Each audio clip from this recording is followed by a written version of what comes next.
The final phase began with a simple announcement that reached every inhabited world in the galaxy simultaneously. It came through communication systems that had never existed before, speaking in languages that every species could understand perfectly. "Citizens of the galaxy," the voice said, "you are free." On the Council homeworld, Ambassador Zethka was frantically trying to contact other Council members. But his communication systems were showing him something impossible. According to every database, every record, every piece of documentation he could access, the Galaxy Council had never existed. "This cannot be happening," he said to Maria Santos, who was calmly packing her few personal belongings. "It's already happened," she replied. "Right now, across the galaxy, every trace of Council authority is being quietly removed from existence. Not destroyed, not defeated, simply edited out of history." Zethka tried to access his governmental powers, his military commands, his administrative authority. None of it worked. The systems treated him like an ordinary citizen of his homeworld, nothing more. "But I am Ambassador Zethka of the Galaxy Council," he protested. "No," Maria said kindly. "You're Zethka, a respected crystal being from the Altarian system. You've spent your life working in interplanetary relations. You've helped dozens of species communicate with each other. It's been an honorable career." She showed him a datapad displaying his new history. According to every record in the galaxy, he had never been part of an oppressive galactic government. Instead, he had been a diplomat and peacemaker, working to help species understand each other. "This is the history we're giving you," Maria explained. "All of you. Instead of being remembered as dictators and oppressors, you're being remembered as the good things you actually did." Across the galaxy, similar transformations were taking place. Council members were discovering that their new histories showed them as teachers, explorers, artists, and scientists. The ships they had used to threaten worlds were now recorded as vessels of exploration and discovery. The weapons they had built to maintain order were now shown as defensive systems that had protected peaceful worlds from natural disasters. Fleet Commander Vex Dahl stood in his command center, which now looked completely different. Where weapons controls had been, there were now scientific instruments. Where tactical displays had shown fleet positions, there were now star charts showing the paths of his exploration missions. "According to these records," he said slowly, "I've spent the last 20 years exploring unknown regions of space and helping new species develop their technologies." Admiral Chen nodded. "And according to your own memories, you know that's not true. But according to every other record in the galaxy, including the memories of your crew, that's exactly what happened." Vexdal looked around at his crew members. They were smiling at him with the respect and admiration of beings who had served under a wise and generous commander. In their minds, they had never been part of an oppressive military force. They remembered years of exciting discoveries and peaceful first contacts. "Why?" Vexdal asked. "Why give us good histories instead of true ones?" "Because," Admiral Chen said, "we're not interested in revenge. We're interested in building a better galaxy, and that means giving everyone a chance to be better than they were." The transformation was happening everywhere. On military stations throughout Council space, weapons of mass destruction were being quietly converted into terraforming equipment. Fleet bases became research centers. Prisons became schools. But the most remarkable change was happening to the species that had been oppressed by the Council. They were waking up from a long nightmare and discovering that they could dream again. The Centauri, who had been restricted to their home system for millennia, suddenly found themselves building ships that could travel between dimensions. The Altarians discovered they could create art from pure light that expressed emotions no one had ever felt before. The mechanical Mortec found they could build machines that were truly alive and capable of joy. All across the galaxy, species were rediscovering abilities and interests that had been suppressed for so long they had forgotten they existed. "How is this possible?" asked Dr. Vex 9, a scientist whose species had been forbidden from studying quantum mechanics for 3,000 years. She was now building devices that could manipulate time itself. The answer came from James Kim, who had served as her research assistant for 15 years while disguised as a member of her species. "Your people were always capable of this," he explained, "but the Council convinced you that such research was dangerous. They made you afraid of your own potential." Dr. Vex 9 looked at the time manipulation device she had just completed. It was beautiful and elegant, and it worked perfectly. "We could have built this centuries ago," she whispered. "Yes, James agreed. But you were told it was impossible, so you never tried. This scene was repeating itself on thousands of worlds. Species were discovering that they were capable of wonders that had been kept from them by artificial restrictions and false limitations. Meanwhile, the physical infrastructure of Council control was quietly disappearing. The great space stations that had served as administrative centers became museums and art galleries. The massive fleets that had enforced Council law became exploration and rescue services. The surveillance networks that had monitored every world became communication systems that helped species talk to each other. On Earth, Admiral Chen stood in the same underground facility where the plan had begun 50 years earlier. Around her, technicians were monitoring the transformation of galactic civilization. "Status report," she said. "Phase 5 complete," replied the artificial intelligence that had been coordinating the operation. "All Council governmental structures have been successfully edited out of existence. All oppressive laws and restrictions have been removed from legal databases. All military weapons have been converted to peaceful purposes. Casualties?" Admiral Chen asked. "Zero. The transformation was completed without any loss of life or injury to any sentient being." Admiral Chen nodded with satisfaction. That had been the most important part of the plan. They could have simply destroyed the Council and its forces, but that would have created martyrs and sparked revenge cycles that could last for millennia. Instead, they had chosen a more elegant solution. They had simply made the oppressive aspects of galactic civilization cease to exist, while preserving everything good that had been built. "What about the individual Council members?" she asked. "All have been given new identities and histories that reflect the positive contributions they actually made.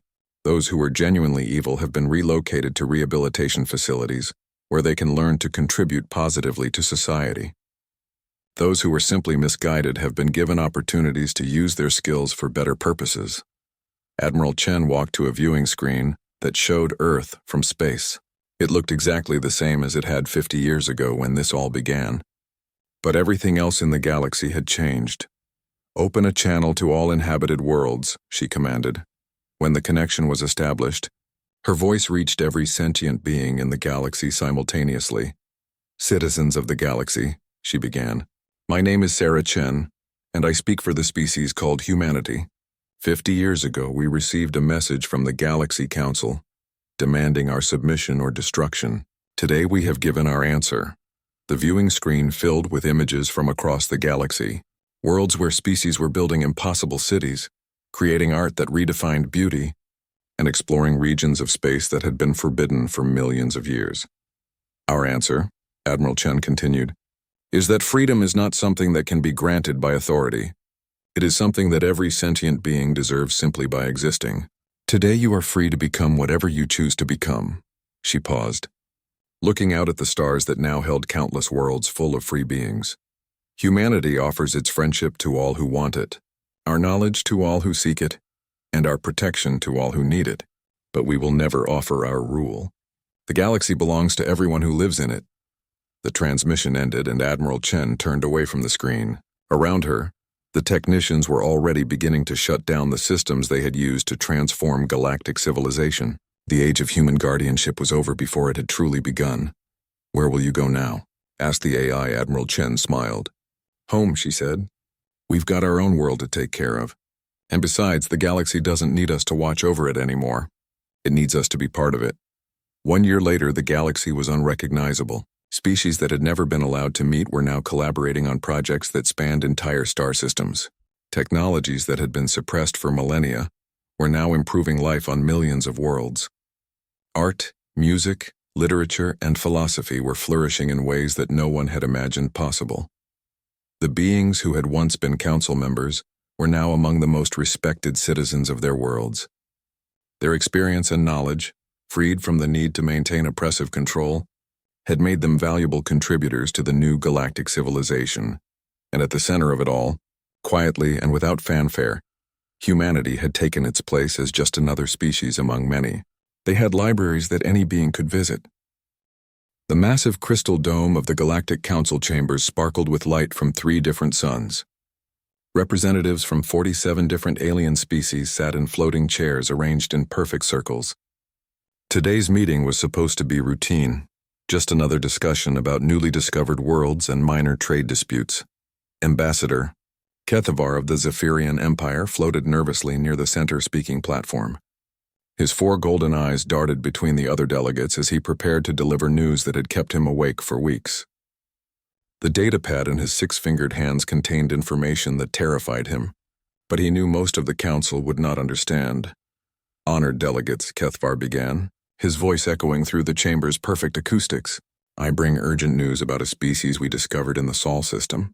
The 3rd planet contains intelligent life, but these beings are unlike anything in our databases. High Counselor Velmoth of the Hegemony barely looked up from her own datapad. Her crystalline body reflected the chamber's light as she spoke in a bored tone. Another primitive world, Ambassador? Surely this can wait for the next standard meeting cycle. Kethavar's wings fluttered with anxiety. Please, honored delegates, you must see what our scouts recorded.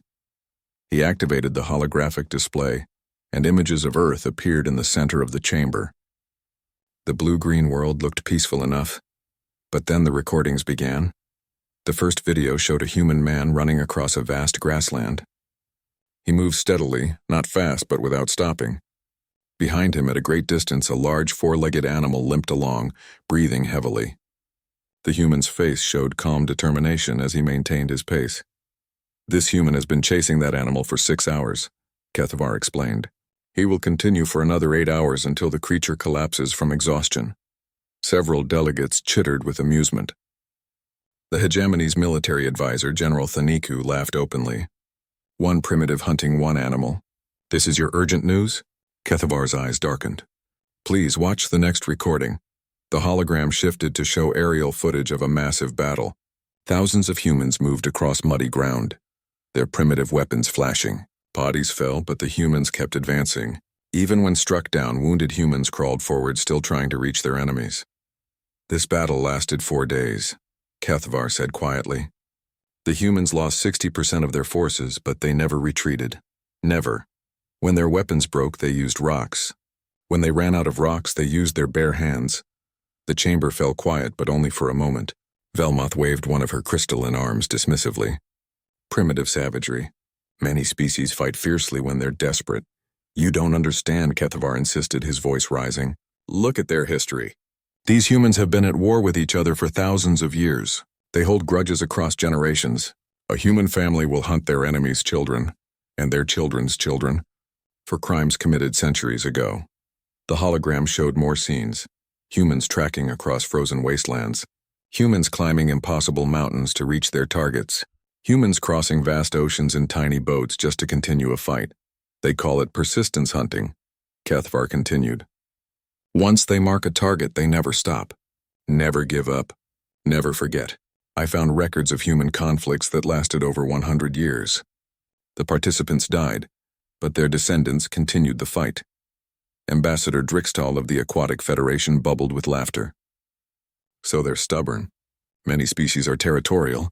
Kethavar's wings spread wide in frustration. You still don't see it.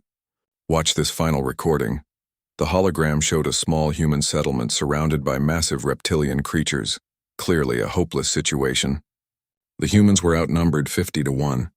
Any reasonable species would surrender or flee. Instead, the humans built walls and prepared to fight. The siege lasted 6 months.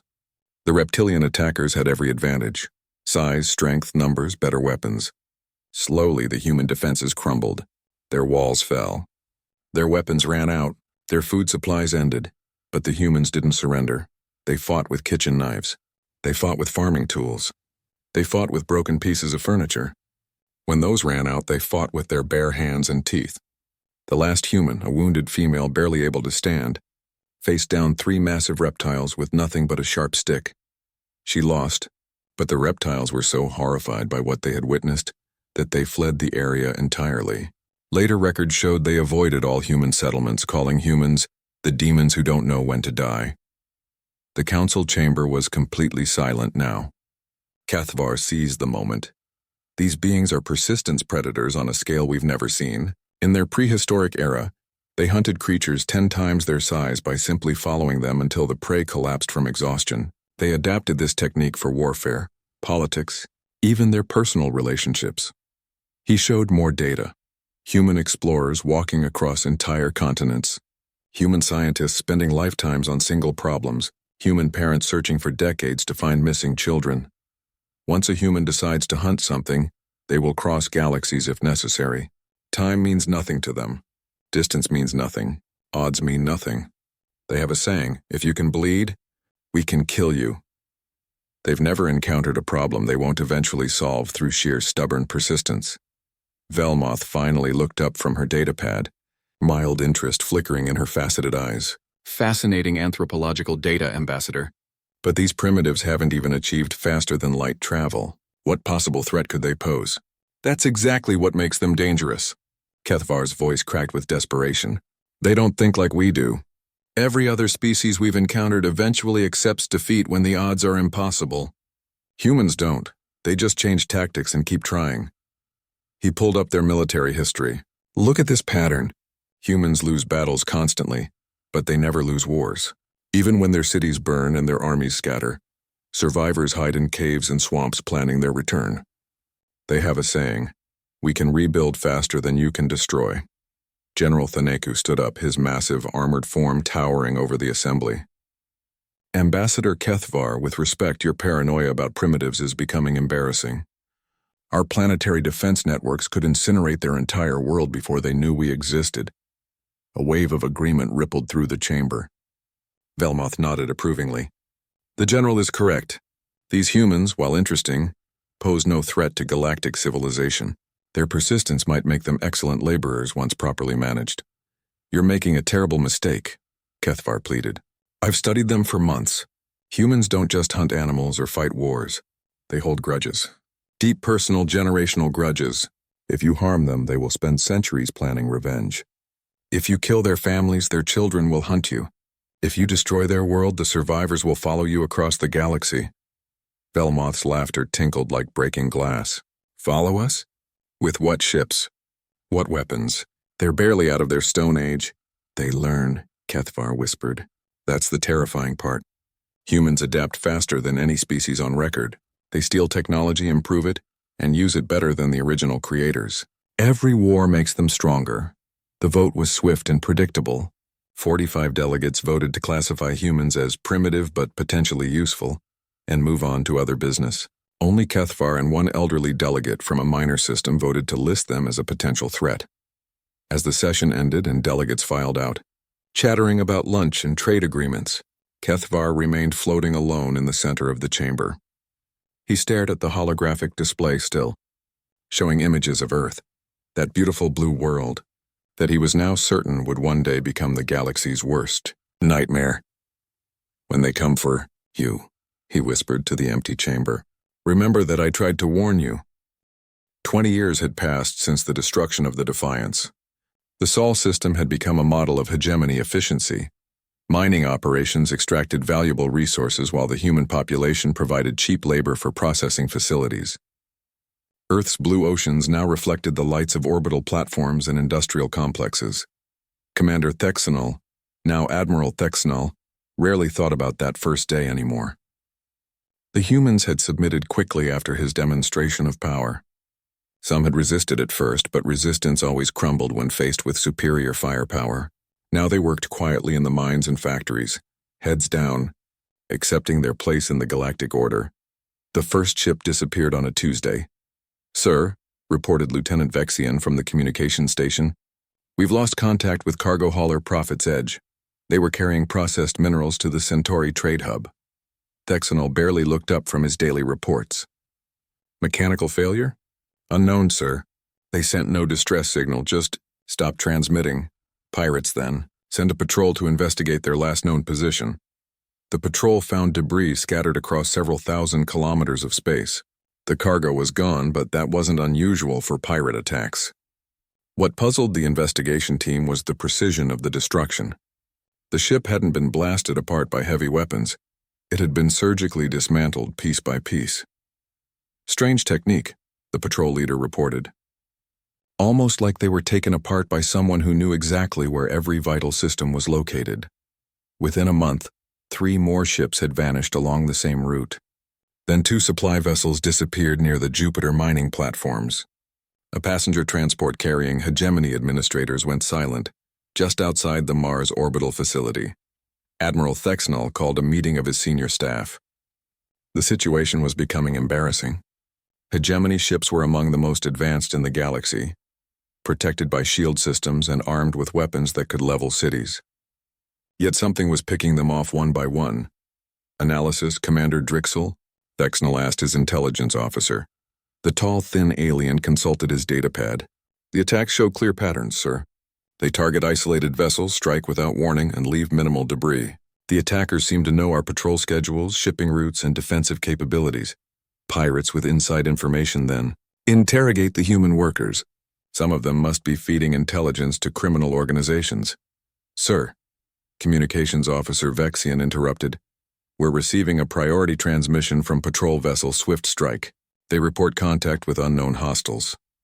The main screen activated, showing the interior of a hegemony patrol ship. The captain's crystalline face was flushed with combat stress as explosions shook his vessel. Admiral, we're under attack by unknown vessels. Their ships are... Wait, that's impossible. The image shook violently. Through the static, they could hear weapon impacts and the screams of injured crew members. Captain, identify the attackers immediately. Sir, they're human ships. But they're not primitive anymore. Their technology is... How is this possible? The transmission cut to static. Admiral Thexnall stared at the blank screen in disbelief. Human ships? That's impossible. We monitor all human industrial activity. They don't have the capability to build space-worthy vessels, much less military craft. Commander Drixel was frantically pulling up surveillance data. Sir, you're correct. Our orbital sensors show no evidence of human shipbuilding capability. They're still using primitive chemical rockets for their limited space travel. Then where are these ships coming from? The answer came 3 days later when the Swift Strike was found drifting near Pluto's orbit. The crew was alive but traumatized. Medical teams had to sedate most of them before they could provide coherent reports. Captain Kethmore's statement was recorded under heavy sedatives. They knew everything, Admiral. They knew our shield frequencies, our weapon configurations, our crew rotations. They boarded us like they'd been studying our ship designs for decades. Describe the attackers, Thexnall demanded. Humans, sir, but not like the workers we see on Earth. These were soldiers, professionals. Their equipment was advanced, in some cases better than ours. They wore armor with no hegemony markings, but the design incorporated our own technology. Kethmore's voice began shaking. Admiral, they knew my name. They knew my service record. One of them recited a list of every hegemony operation I'd participated in, going back 15 years. Then he said something I'll never forget. What did he say? He said, "This is for the Defiance. This is for Captain Chen. Remember what happens when you hunt humans." Kethmore's sedated eyes focused with visible effort. Sir, they're not trying to conquer us. They're hunting us, personally, individually. Admiral Thexnall felt cold dread settling in his crystalline core. He called up the records from 20 years ago, files he hadn't reviewed since that first contact incident. Captain Sarah Chen, the Defiance, the broadcast that had gone out to every human settlement. Computer, display all known human colonies and settlements.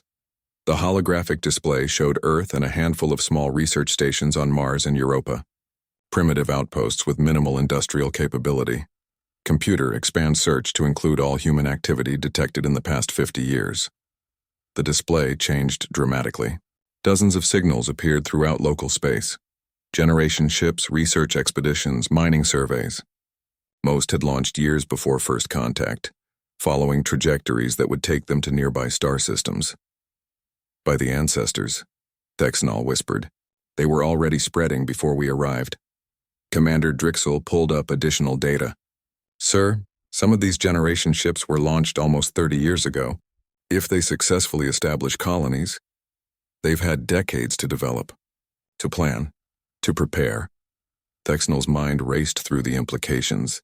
Pull up every security recording from our Earth facilities. Search for anything unusual. Hours of footage revealed what they had missed. Human workers moving through hegemony facilities with careful precision, their eyes taking in every detail. Maintenance crews accessing systems they shouldn't need to touch. Engineers asking seemingly innocent questions about technology and procedures. They've been studying us, Drixel said quietly. For 20 years they've been learning everything about how we operate.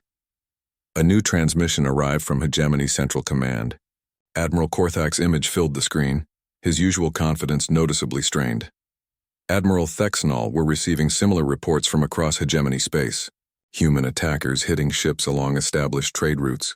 They appear to have detailed intelligence on our operations and advanced technology that shouldn't exist. Sir, I believe this stems from the first contact incident 20 years ago. The humans have been— I don't care what you believe, Admiral. This is a minor terrorist problem that's become embarrassing. You created the situation by being too lenient with the primitives. Clean it up. The transmission ended. Thexanol stared at the blank screen, knowing his career was now tied to solving a problem he was only beginning to understand. Sir, Vexian called out. Priority message coming in on human frequencies. It's addressed to you personally. The screen activated to show a human face Thexanol recognized but couldn't place. The man was older with gray hair and scars across his face, but his eyes were familiar. Admiral Thexanol, the human said calmly. My name is David Chen. Captain Sarah Chen was my daughter. Thexanol's crystalline structure went cold. 20 years ago, you murdered her for asking to be treated with respect. You broadcast her death across human space as a demonstration of your power. You wanted us to remember our place. The human's voice remained steady, conversational. We did remember, Admiral. We remembered everything. Your name, your ship, your crew roster, your service record. We've been watching you, studying you, learning from you. Behind the human, Thexanol could see what appeared to be a military command center. Advanced displays showed Hegemony ship positions, patrol routes, and facility layouts. You taught us that peaceful coexistence was impossible. You showed us that our only choices were submission or resistance. We chose resistance. David Chen leaned forward slightly.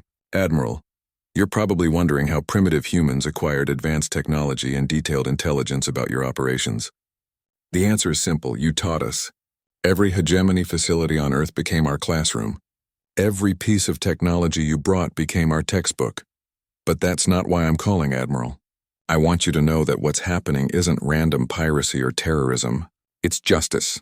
We know the name and service record of every Hegemony crew member who participated in the occupation of our system. We know where they're stationed, what ships they serve on, what routes they travel. The human smiled, and it wasn't a pleasant expression. We're not trying to conquer the Hegemony, Admiral. We're hunting specific individuals, starting with everyone who was present when you murdered my daughter. You started this hunt 20 years ago, Admiral Thexanol. Now you get to see how it ends. The transmission cut to black, leaving the bridge in shocked silence. Admiral Thexanol stared at the empty screen, finally understanding the true scope of his mistake. Somewhere in the distance, he could hear the sound of predators closing in. The emergency session of the Galactic Council was called after the most devastating military loss in Hegemony history. Battlefleet Omega, 12 massive dreadnoughts and their escort vessels, had vanished completely near the Proxima Centauri system. 20,000 of the Hegemony's finest military personnel, gone without a trace. High Counselor Velmoth stood at the center of the crystal chamber, her usually radiant form dim with worry. The assembled delegates whispered among themselves, their various alien languages creating a nervous buzz that filled the dome. Honored delegates, Velmoth began. We face an unprecedented crisis. The Hegemony's military forces are under systematic attack by an unknown enemy. Our most advanced battle fleet has been destroyed, and we have received disturbing intelligence about the attackers. She activated the holographic display, showing the last transmission from Battlefleet Omega. The image was grainy and filled with static, but Admiral Korthak's crystalline face was clear enough to see the terror in his faceted eyes. All ships, we're under attack by human vessels. Repeat, humans have engaged the fleet with advanced military craft. Our shields are failing. They know our defensive patterns. How is this possible? They're everywhere. They've been watching us. The transmission cut to white noise and stayed that way. Ambassador Kethvar rose slowly from his floating chair. The elderly Zephyrian's 4 golden eyes were sad but unsurprised. His wings drooped with the weight of unheeded prophecy.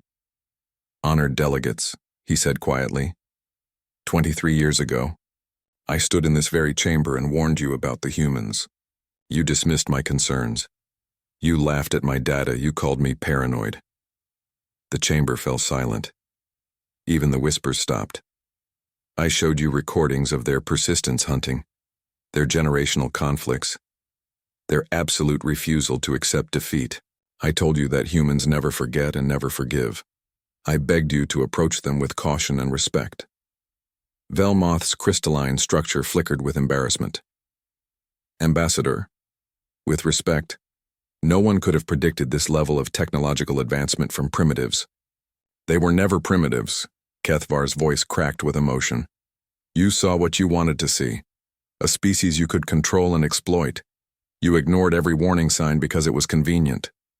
He activated his own display, showing data that made several delegates gasp in recognition. 47 years ago, humans launched their first-generation ships, massive vessels carrying thousands of colonists to nearby star systems. They weren't exploring, they were spreading their species across the galaxy as insurance against extinction.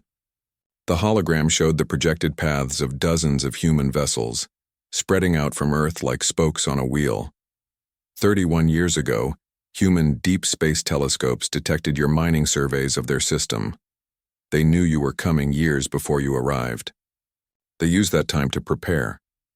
More data flowed across the display: human industrial capacity, population growth on colony worlds, technological development timelines. 23 years ago, when I brought my warnings to this council, humans had already established 17 successful colonies with a combined population of over 2 million. They weren't primitives stuck on one world. They were an expanding interstellar civilization. Delegate Thrixon of the Crystalline Orthodoxy interrupted, but our surveillance showed no evidence of advanced human technology or space capability. Because they hid it from you, Kethvar replied. Look at this intelligence data we've finally compiled. The holographic display shifted to show human settlements throughout local space. But these weren't the primitive outposts the hegemony had expected. These were advanced industrial colonies with shipyards, research facilities, and military installations. For 20 years, while you thought you were managing a conquered primitive world, the humans were building. They were learning. They were preparing. Ambassador Drixtal of the Aquatic Federation bubbled nervously. How is this possible? Our monitoring systems would have detected large-scale industrial development.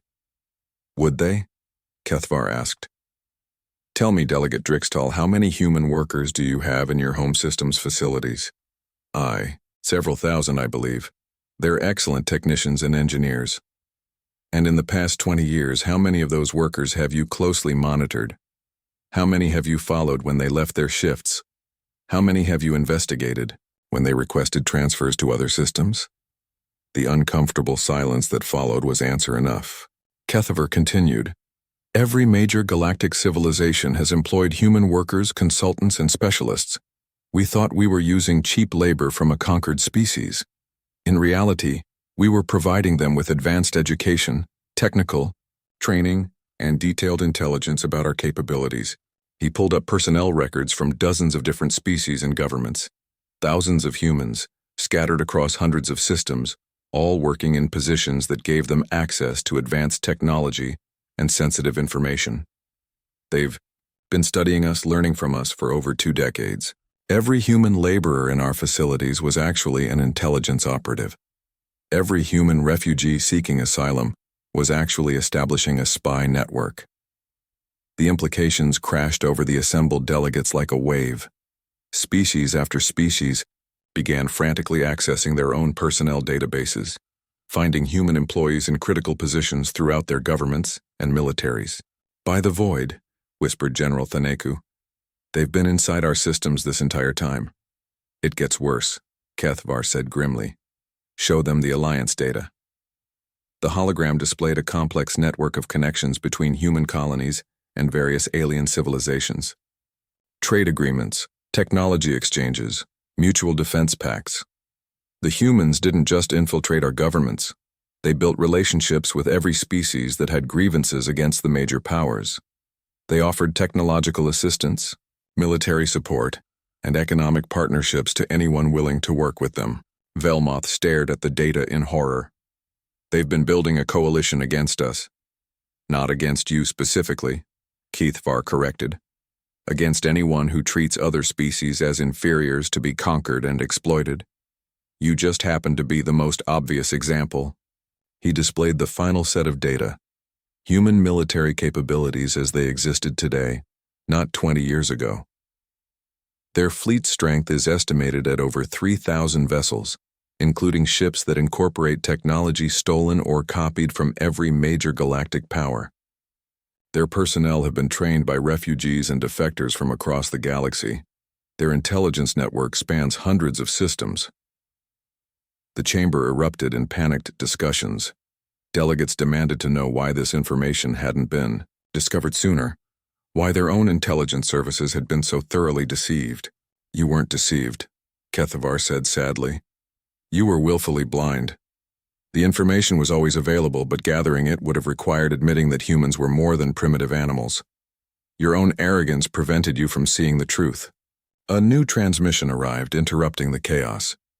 The image that appeared on the main display showed a human female in military uniform, standing in what was clearly the command center of an advanced warship. Honored delegates of the Galactic Council, she said formally. I am Admiral Lisa Chen Okafor, commanding officer of the Human Coalition Fleet.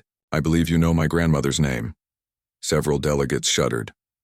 Captain Sarah Chen had become a legend of human resistance, her final transmission broadcast throughout human space for 20 years. I'm addressing you today to clarify recent events. The attacks on hegemony vessels are not random terrorism or piracy. They are precision military operations carried out against specific individuals who participated in the occupation and exploitation of human worlds. The Admiral's voice remained calm and professional.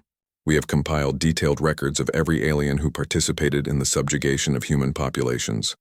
We know their names, their service records, their current assignments, and their locations. We are systematically hunting them down and bringing them to justice. This is not a war of conquest. We have no interest in ruling alien worlds or controlling galactic trade routes. This is justice, pure and simple. She leaned forward slightly. However, we want to make our position clear to the broader galactic community. Humanity will no longer accept being treated as a primitive species to be managed and exploited. Any government that attempts to conquer human worlds or enslave human populations will face the same response the hegemony is currently experiencing. We are not your enemies, but we are no longer your victims. Treat us as equals and we will gladly cooperate with galactic civilization. Treat us as prey, and you will discover why persistence predators have survived on every world where evolution has placed them. The transmission ended, leaving the council in stunned silence. Ambassador Kethavar spoke into the quiet. 23 years ago, I told you that humans were persistence predators who never forget and never give up. I warned you that once they marked a target, they would hunt it across generations if necessary. He looked around the chamber at the terrified faces of beings who had always considered themselves the apex of galactic civilization. You chose to make them hunt you. Now you get to discover what that means. The final phase of humanity's plan unfolded with the precision of a surgical operation that had been planned for 23 years. Across hegemony space, simultaneous strikes crippled communication networks, transportation hubs, and military installations. But these weren't random acts of destruction. They were carefully targeted removals of specific individuals from positions of power. Admiral Thexnell stood in the command center of his orbital fortress above Earth, watching his empire crumble on the tactical displays. Red warning lights blinked across hundreds of systems as hegemony installations reported attacks, surrenders, or complete loss of contact. Sir, Communications Officer Vexian reported with barely controlled panic. We're receiving surrender broadcasts from 17 different sectors. The humans aren't demanding territory or resources. They're requesting specific personnel be turned over for war crimes tribunals. Thexnall's crystalline form flickered with dim light. His once brilliant blue radiance had faded to a dull gray as the scope of the disaster became clear. What personnel are they demanding? Every hegemony officer and administrator who participated in the Sol system occupation, sir. They have complete records, names, service numbers, current assignments, family members. The fortress shook suddenly as explosions erupted across its outer hull. Through the massive viewing ports, Thexnal could see human ships materializing from what should have been empty space. Their stealth technology was better than anything in the hegemony arsenal. "How many ships?" he asked quietly. "Sensors show. Impossible, sir. Over 200 vessels in close proximity. They must have been hiding in the asteroid field for weeks." The lead human ship moved closer, its hull scarred from countless battles but radiating the confidence of an apex predator. As Thexnal watched, launch bays opened and hundreds of smaller craft emerged, not to attack the fortress but to surround it completely. "Incoming transmission, sir. It's addressed to you personally." The main display activated to show a familiar human face. David Chen looked older than he had in their last conversation. His hair completely gray now, but his eyes burned with the same cold determination. "Admiral Thexnal," David said calmly, 23 years ago you murdered my daughter for asking to be treated with dignity. Today we settle that account." "Human," Thexnal replied, struggling to maintain some authority in his voice. "You cannot possibly believe you can defeat the entire hegemony with your stolen technology and terrorist tactics." David smiled, and it wasn't pleasant. "Admiral, we already have." The tactical display updated, showing the current status of hegemony forces throughout the galaxy. System after system showed red indicators: destroyed, captured, or surrendered. "In the past 6 hours, we have neutralized 60% of your military assets and captured 70% of your civilian leadership. Your government is calling for emergency peace negotiations. Your allies have withdrawn their support. Your colonies are declaring independence." Thexnal stared at the display in disbelief. "Impossible. The hegemony has existed for over 1,000 years. Our civilization spans hundreds of worlds." "Had," David corrected. "Past tense, Admiral. Your civilization had those things, but civilizations built on the oppression of other species tend to be fragile when the oppressed decide to fight back." The display showed more detailed information about the coordinated attacks. Every strike had been surgical, precise, targeting specific individuals rather than infrastructure or civilian populations. "You targeted our leadership specifically," Thexnal realized. "Every single person who participated in the occupation of human worlds," David confirmed. "We spent 23 years compiling a list. Names, faces, locations, daily routines. We know where they live, where they work, where they send their children to school." The human's expression hardened. "But we're not monsters, Admiral. We're not you. We gave each of them a choice: surrender for trial or resist and face the consequences. Most chose surrender once they understood we weren't bluffing. And those who chose resistance?" David's smile returned. "Ask Admiral Korthak." "Oh wait, you can't. He chose to make a last stand at the Rigel naval base. It didn't end well for him." Thexnal felt something he had never experienced before: genuine terror. Not fear of death, but fear of a predator that was smarter, more patient, and more determined than anything he had ever imagined. "What do you want from me?" he asked. "Justice," David replied simply. "You murdered my daughter and broadcast it as a demonstration of power. You enslaved my people and treated us like animals.